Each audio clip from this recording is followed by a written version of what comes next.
So, about a month ago, I got the following suggestions for a possible future video topic. How some dog owners claim to hate kids, but insist on treating their animal like a child. Doggy daycare, autistic dogs, insisting on bringing their dog everywhere, even when it's posted that dogs are not welcome, expecting to be wished a happy Mother's Day, and being insulted when they're reminded that they are not parents. Exactly when did dog culture get so insane and out of control? Today, we see excessive anthropomorphism and a perverse prioritization of dogs over people. Dog owners are allowing dogs to behave like garbage in public, basically like dogs. And they are coddling these creatures and excusing them even for exhibiting their most violent, gross, and shocking behaviors. Many dog owners are treating dogs as human replacements or children. This may be, in large part, a symptom of a broader societal disconnect, but we can't forget the influence of media. Or in other words, the media's portrayal of dogs as perfect companions, loyal, selfless heroes, and all that other nauseating crap. We're going to go back quite a bit further, but the 1990s was perhaps the last decade where there was at least an overall acknowledgement by most of the public that dogs are not us, that they are what they are. Animals capable of doing brutal things and with a specific role rather than being an extension of the family or some stand-in for human companionship.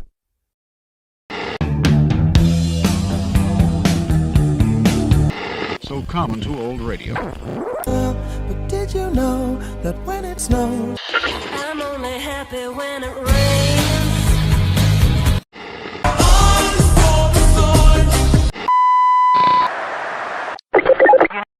Ah yes, the 1990s, a decade marked by the fall of the Soviet Union, the rise of the Internet, and this. I did not have sexual relations with that woman. During this decade, we had much of the same technology that we have today. But the great thing about it is that people weren't so utterly reliant upon it as they are today. Better still is the fact that people back then were not so insane about dogs, and dogs weren't everywhere like they are today. You can even see the difference in attitudes towards dogs during the 1990s reflected on shows like Seinfeld. Multiple episodes had to do with problems caused uniquely by dogs. Now, just to be clear, when I say that it is so much worse today than it was in previous decades, I am mostly referring to the bizarre idealization, idolization, and humanization of dogs that is fairly common today. I'm also referring to the fact that people today treat dogs as though they are indistinguishable from humans, and deserving of not only the same rights, but even greater ones. By and large, this sort of thing simply was not happening back in the 90s. Fur parents, or dog dads, or dog moms were not a thing. Those weird terms had not been invented. If you went around calling yourself such, people would have thought there was something very wrong with you, and rightly so. No, man. I believe you get your ass kicked saying something like that, man. Cringe terms like fur baby likewise didn't exist, and you would never see a full-grown man, or anyone for that matter, coddling a tiny crap hound in their arms while driving or while walking into a store. Dog nutters today really pick their dogs up and walk around with them. I have actually seen this with my own two eyes. Hell, even during the 2000s, a dog inside a store or a restaurant would have been a rare sight. Dogs were absolutely forbidden in hospitals, and for very obvious reasons. Bizarre headlines, such as the following: Emotional support dog attack on airplane sparks U.S. lawsuit, would have never been a headline prior to about the mid to late 2010s or 2020s. Also, dog parks were actually a thing, and dogs hadn't overtaken all the regular ones, not during the 90s. Incidents like the one where a passenger on board a plane had to sit in dog shit for a 2-hour flight would have been unheard of any time prior to about the 2010s and 2020s. In the 1990s, far less people owned dogs, and from many accounts, there were very few indoor dogs. Today, it's not uncommon to see multiple dogs in one house. This was not the case back then, and there were far less pet-friendly places. If you went somewhere, you left your dog at home like you would with any other pet. Less apartments accepted dogs, and less tenants in apartments even wanted dogs. I do believe Paris Hilton and the fictional Elle Woods from the Legally Blonde films both started the trend of dog owners taking their dogs with them everywhere they go, as I saw someone else online point out. Both used designer purses to bring their dogs with them every place they went. The pit bull and rescue dog craze and social media, all of which came much later, have also contributed to shifting attitudes about dogs. In the 90s, pit bulls were most likely to be owned by gangsters and were often used as four-legged weapons. Back then, dogs were mostly seen as pets. Most were largely outdoor dogs, obviously in places with extreme weather conditions on occasion. People temporarily housed their dogs inside. And dog houses were a thing. More on that a little later. If a dog was indoors for some reason, when you had company, you'd take the dog outside. It was a matter of basic courtesy and consideration. People actually used leashes in the 90s, also a matter of common sense and courtesy. People actually trained their dogs and made sure they weren't a nuisance or danger to others. I'm not saying things were perfect or that every dog owner was considerate. Dogs did still get out and maul people on occasion, and dog ownership has always caused various problems for non-owners for as long as dogs have been kept around. But well-behaved dogs were not as much of a rarity in the 90s as they are today, and vicious dogs that bit people were put down. Of course, there have always been nutters who sleep with dogs, dress them up, and other things of that nature. But such things were much more infrequent in the past.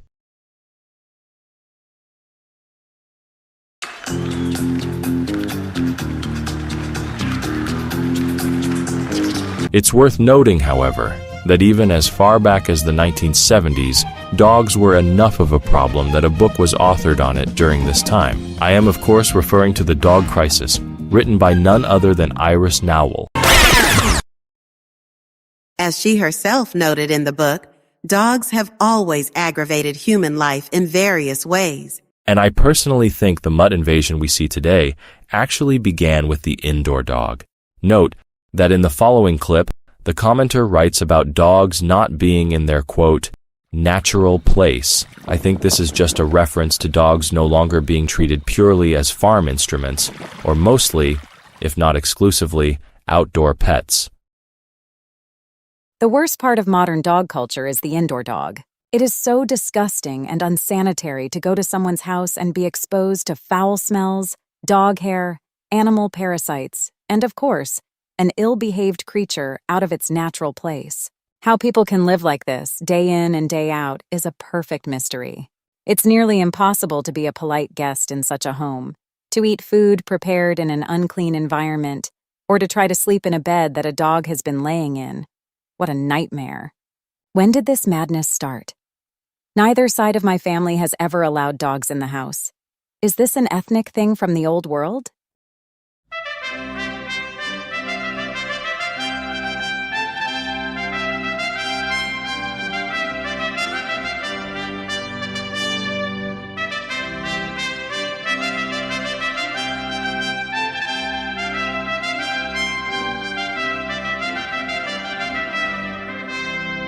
Welcome back, kind listener.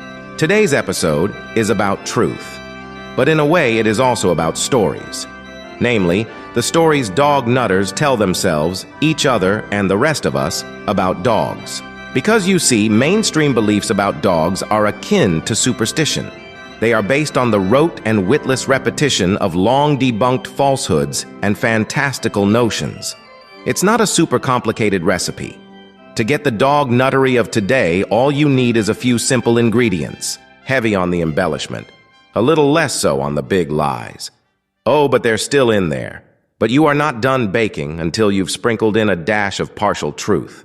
If you want to understand the true origins of this current craze, you can't rely on sources that are readily accessible to all of us, which in this day and age means Google, popular books and web pages about dogs, self-proclaimed dog experts, and what people say on social media about dogs.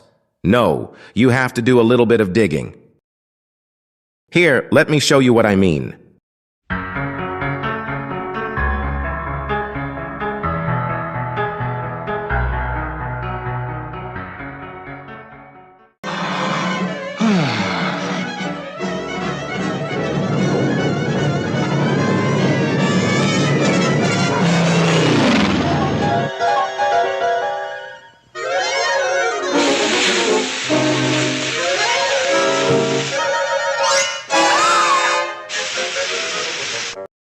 A long-standing practice on farms is to keep all animals in the barn, but the house is for the people. And if you pay attention to older cartoons and films, you will notice that many houses had what was once known as a dog house, which is a separate dwelling space for the dog.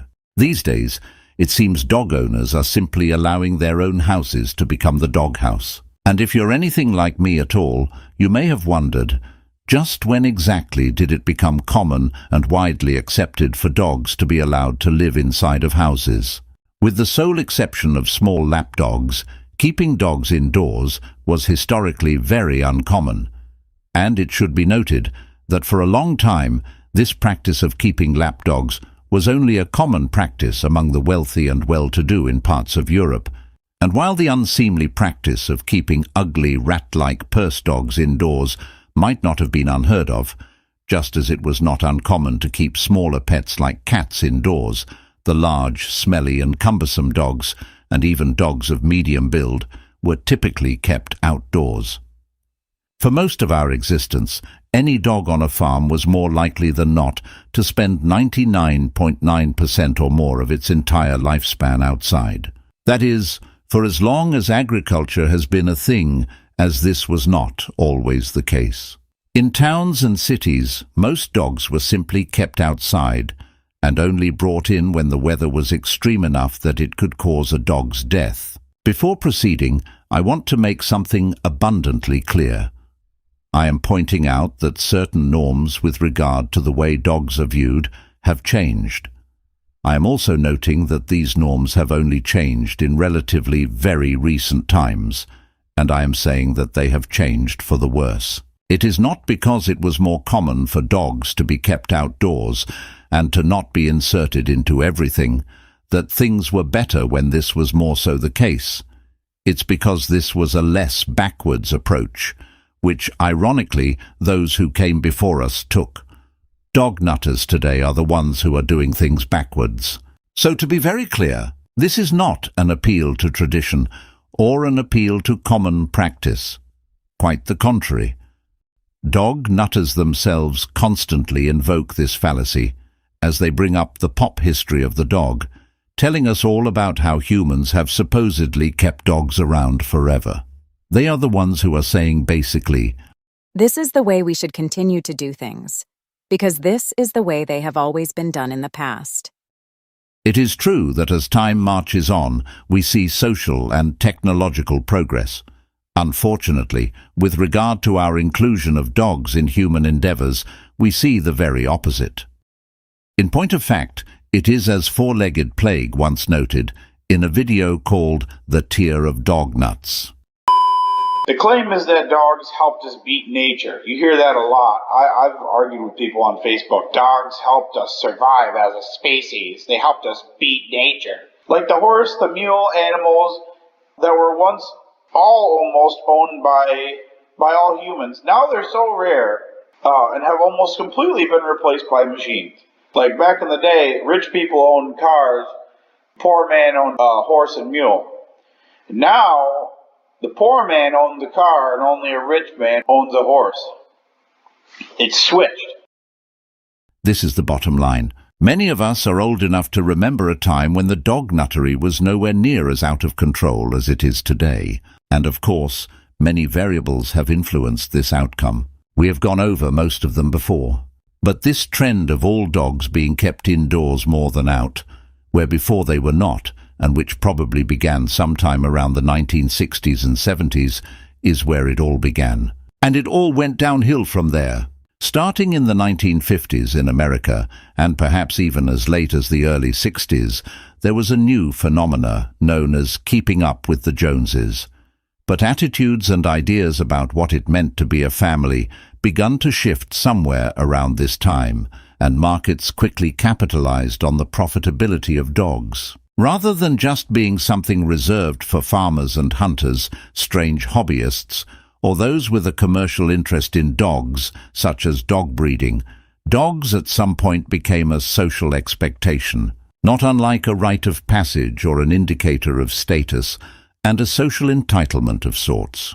Dog nutters can't seem to let go of the past. They are unwilling to accept that dogs, at best, are an archaic remnant of less enlightened and more desperate times.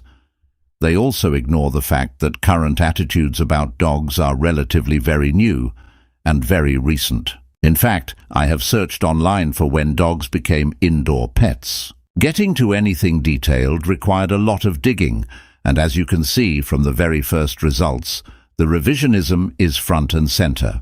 Here, it claims that dogs were considered an important member of the human family, when really they were just tools used for purposes that meant human survival.